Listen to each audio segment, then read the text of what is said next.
Hey fuckheads, I'm seeing this growing sense of frustration from teachers about how their students are just seemingly crazy right now. They don't care that they're failing, they're constantly interrupting class, they feel entitled to just do whatever they want.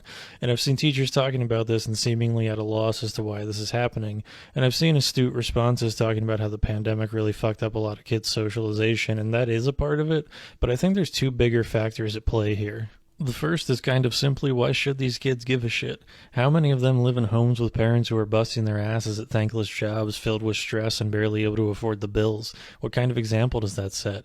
If you get good grades and work your ass off, the fruit of your labor is going to be a tedious, soulless job working for some dickhead and a society that doesn't give a fuck about you and only cares about accruing as much short-term wealth as possible for an elite class of rich assholes. Of course they aren't going to give an iota of a fuck about adapting into that hellscape of a life.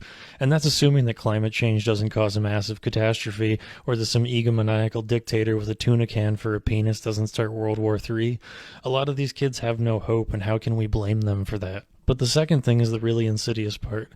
This disenfranchisement these kids and their parents are feeling isn't a byproduct of our current system, it's completely intentional. Because what does this all lead to? We have teachers quitting in droves and our public education is completely falling apart. The poor and working class are kept in their station through a war of attrition that erodes our public institutions, so the Christian fascists can then point at those institutions and say how big a failure public education is and how we shouldn't be bound by that socialist nonsense.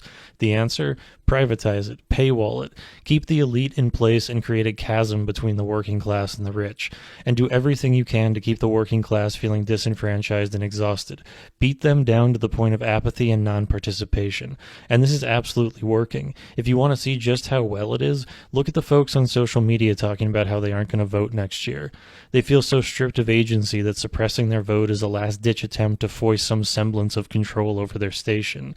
And when the Looney Tunes Christian fascists who are at every school board meeting see those videos, they're grinning from ear to fucking ear. They can't wait until we're all so worn down and beaten that we sit by while they load up school boards and congressional seats with fanatics. And if you think this is a conspiracy theory, realize that the second to the presidency right now is a Christian fascist. It's fucking exhausting that every upcoming election is the most important one in the history of this country because these zealots have a hard-on for fascism.